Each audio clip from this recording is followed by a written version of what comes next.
Welcome to the Hole in the Head Moto Storytime Podcast. I'm Andy, and I have a lot of old motorcycles. Some people in my life might say too many, but each one has its own little story of how I found it and returned it to service, sometimes after years of neglect.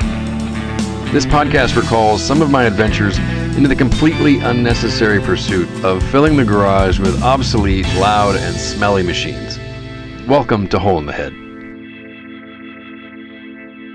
This episode is about a motorcycle that's had multiple lives, reincarnating a few times to bring joy to not just me, but to an entire community of riders and friends. It's the story of a small Yamaha two-stroke, a Phoenix maybe, rising from a garage fire in Northern California to setting a land speed record on the Bonneville Salt Flats. However, this was a difficult episode. My friend and the bike's ultimate owner recently and very suddenly passed away. And that has given me a very different perspective on this otherwise unassuming unified Japanese machine, but really about the importance of avoiding regret. It turns out that life really is short, and no one is guaranteed anything. While those depressing cliches can be pretty inspirational, it's easy to forget and return to the stasis of passing time and putting off whatever until tomorrow or next year.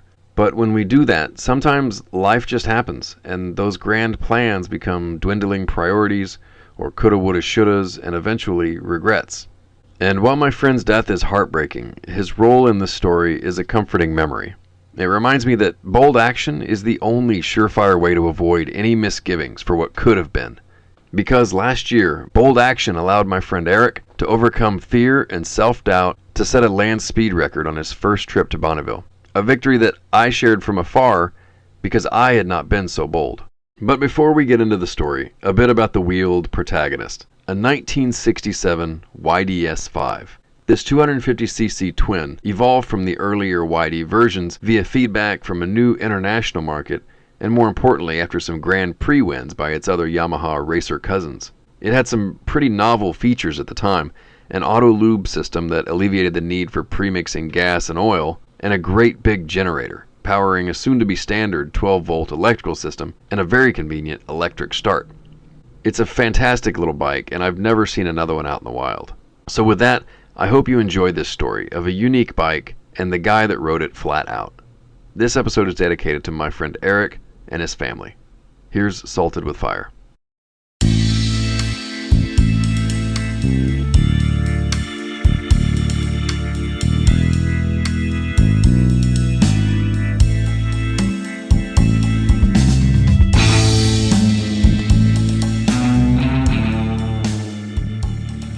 Swap meets are the best, and apart from them or fishing, there aren't many things I'll get out of bed for before sunrise. But just as in fishing, getting up early really only feels like the right way to do it. If I recall, most of the fish I've ever caught were well after the sun started warming things up, and as you'll hear, I found one particular piece of swap meet gold way after the early birds had already left. One of California's redeeming qualities is its car and motorcycle culture. There are quite a few shows and swap meets, though most are an hour's drive or more from San Francisco. One of the closest was at an old drive-in theater in Sacramento, which was taken over by a helmet manufacturer a few years ago. I sold some things as a vendor at that meet one year, and it was full of these early birds. I was there way before dawn to get a good spot, and there were guys coming over with flashlights to get a peek at what I was unloading. For one of the spring shows, my frequent accomplice Alberto and I were going to go rummaging.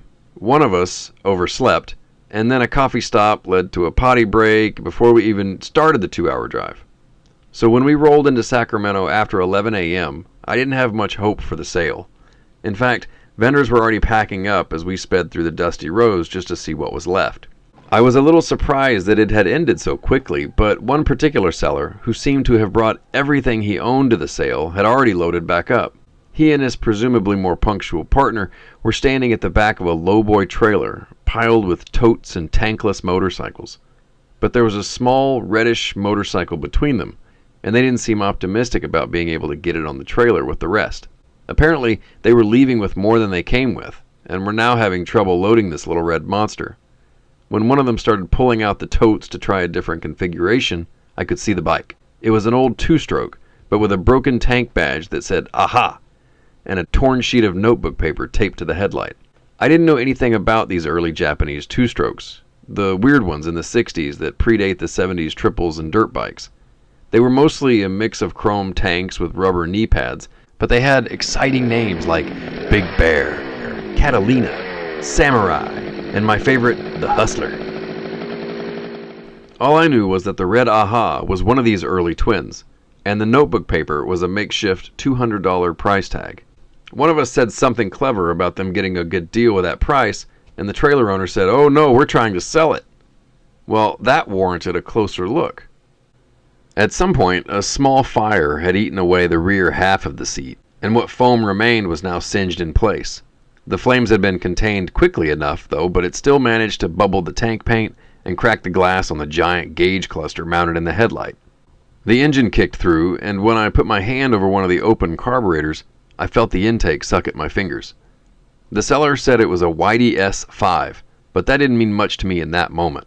I only knew it was a fairly complete little Yamaha that had an engine with compression, a great price, and a wicked backstory. I took a chance and offered him a lower price, just shy of being offensive. But he couldn't put his hand out fast enough and said, "Sold, let me get the title." By the time we loaded it into my van, the swap was just about empty. Still though, a successful trip, so we went to get hot dogs.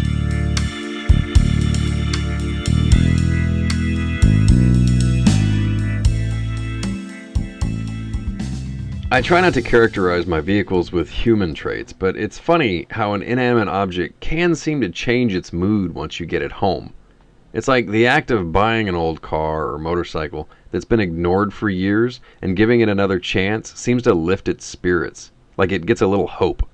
I mean, I've brought home things that no matter what I did, just didn't want to cooperate, but most of the time, with a little care in the form of a good cleaning or a squirt of anti-seize, even the saddest survivor will perk up a little with some long overdue maintenance.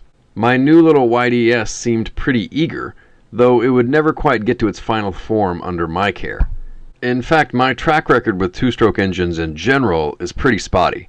I still have a Vespa around here somewhere that's eluded me for years. I know they are literally half as complex as a four-stroke motor, but I swear there has to be some kind of magic required to make them run well consistently. More likely, though, they just require some more discipline than I really possess. For those at home, a two-stroke engine is simpler because it doesn't typically use moving valves to control the intake and exhaust timing. Rather, as the piston rises, a fuel and oil mixture is aerated and sucked through the carburetor into the engine case itself. Most of the oil separates and lubricates the engine components, and on the piston's downstroke, the fuel is pulled into the cylinder from the engine before being compressed and ignited on the upstroke, which has already pulled more fuel and oil into the case. Whereas a four-stroke's strokes can be summed up with suck, squeeze, bang, blow, respectively, this YDS is more like bang, suck, squeeze, blow, suck, for its two. If you take nothing else away from all that reductive explanation, just know that they suck twice as much.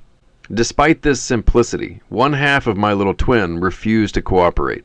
I changed the fuel jets and the carburetors. I went through the electrical and ignition systems, but nothing would clear up the lopsided idle. Only at full throttle could I keep the engine alive, which I should have taken as a sign of my little Phoenix's true motivations.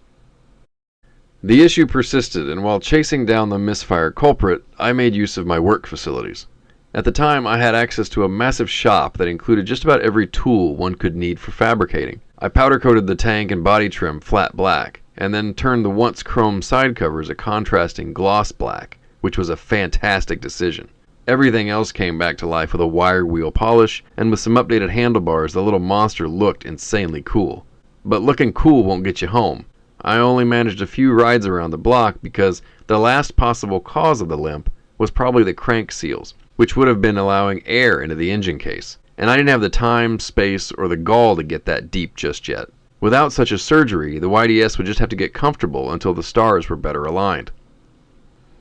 The Yamaha became a fixture in the back of the shop, and eventually an albatross that I had to bring with me on the move to Seattle. By that time, though, my interests and collection of projects had evolved to comprise almost exclusively Italians, so I began to entertain the notion of letting it go, even going as far as taking pictures to list it, but ultimately I just stuffed it to the back of the corner because I thought the bike was so customized and niche that for the price I'd be able to get for it, I may as well keep it. Well, out of sight, out of mind, and eventually I came across a $500 Ducati ST2 that had a lengthy parts list, hence the $500. and on that list was a new set of mufflers. Local listings provided a lead in nearby Kirkland from a guy who had some other extra bits for his very similar ST4. Eric and I hit it off talking about our Ducatis, but it turned out we had a lot of overlapping interests and backgrounds, from sharing some distinctly middle American opinions on our adopted West Coast homes to knowing the same artist friends in Houston. Eric was a fantastic painter and ceramic artist. He was also incredibly grounded. That is, he used to be a wrestler. Not the long hair and makeup kind, but for real wrestling. I got the sense that if he planted, there was no moving him. Our friendship was a regular check-in on our ongoing projects. Both of our work situations had slowed, and we had some free time during the week to spend in the garage and send each other Craigslist ads. Before any moto event, we'd text each other, "Are you going to wherever, and what are you riding?" One day, somehow, the Bonneville Salt Flats came up in conversation. Apparently, there was an expansion in the American Motorcycle Association's record categories, and some of the classes geared towards smaller and older machines had not even been attempted. They were completely open. Just riding on the Salt, forget setting a record, is on every garage mechanic's bucket list. But it's somewhere between exercise more and move to the south of France. Doable, but probably not this year. The Bonneville speed trials just seemed like something the pros did. I didn't really count in that community. I'm just lucky that my mechanical aptitude keeps a daily driver going. I'd be useless out there. But as we talked, the conversation evolved from wouldn't it be cool to what bike would you take? Neither of us had ever been to Bonneville, and we weren't even really sure how to go about planning it if we did decide to go. Anthony Hopkins' Burt Munro taught me that you couldn't just show up with a bike, but beyond that I had no idea. So we adjourned to our respective garages to have a think. But Eric had planted, and all he could think about were those open records.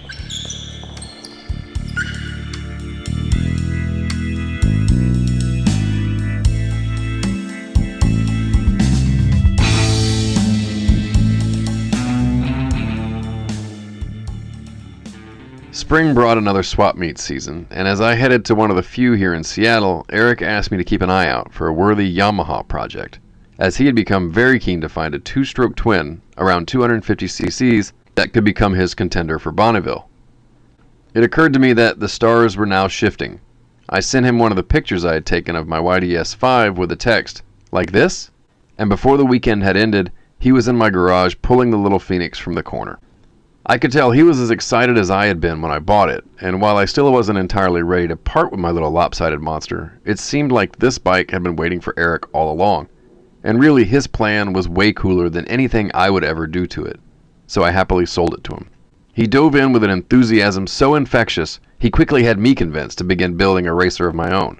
I chose my small single-cylinder Moto Guzzi to run in the 125cc pushrod class because, why not? Throughout the next few weeks, we would trade updates on our progress, but our work was really cut out for us. Installing steering dampers and kill switches, getting registered, requesting race numbers, even finding leather suits. There was lots to do and even more to learn. The idea of going to Bonneville had grown on me, but while being out of work provided lots of free time, it also provided lots of uncertainty. For me, each week that passed without going back to work forced me to focus on building the race bike that much less. And Eric shared some of my reservations. We both considered canceling and trying again the following year, but only my resolve buckled. I backed out a few weeks before the event, but Eric rallied and kept going.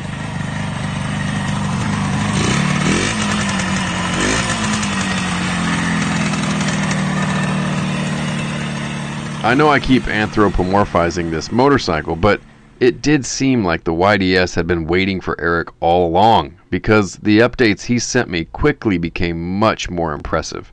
He went all in, and when he did, people showed up. There was porting and polishing and lightening and lowering and welding and stamping everywhere. New carbs, new seat, everything.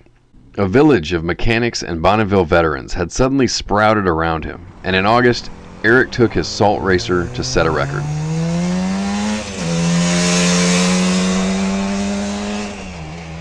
Of course I was jealous, but really just admired my friend, and that had little to do with the record or even the motorcycle. In retrospect, my decision to back out may have had as much to do with fear and fortitude as it did with funding, because Eric made it happen in spite of any perceived limitations we may have had. It took a little money, but it wasn't prohibitively expensive. The real cost was in the time and the risk of failure in front of others. I do recognize that having the time, space, and/or money to work on stupid motorcycles is a privilege, but waiting for the opportune moment to jump into a challenge is a waste of time. In all things, motorcycles are just a silly metaphor. Where else in my life am I missing out because of fear or procrastination? And that should be a much more persistent question, but it's easy to confuse fear of taking risk for being disciplined or responsible, because that's not always a fair assessment. Unfortunately, though, only hindsight gives us a true view to things that we used to perceive as insurmountable and therefore not even worth attempting. Now, I'm not a Bible guy, so forgive me, but there is a verse in the book of Mark, while very romantic, is pretty fitting in the context of Bonneville. Everyone shall be salted with fire. Salt is good, but if salt becomes insipid, with what will you restore its flavor? Keep salt in yourselves, and you will have peace with one another. So if our trials and challenges are a fire, this suggests that those things give our lives flavor and character, and can even bring us closer to others. But when we rest on our laurels of old accomplishments and stop seeking new ones, complacency breeds, and our salt becomes insipid.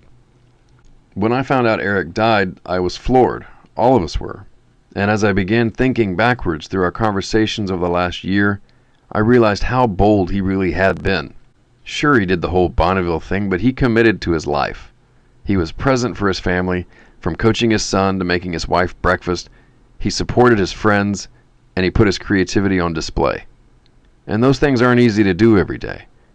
But to have not would make for the most corrosive regret. And he was at least free of that. I know I didn't go through the whole Bonneville story, and I'll keep that for another time. But I will say there were some high highs and low lows. Literally, because Bonneville's altitude is often an issue. But on the last day Eric was at the flats, he sent me a picture of a little slip of paper documenting his top speed and new record for a 250cc modified classic gas motorcycle. 81.5 miles an hour.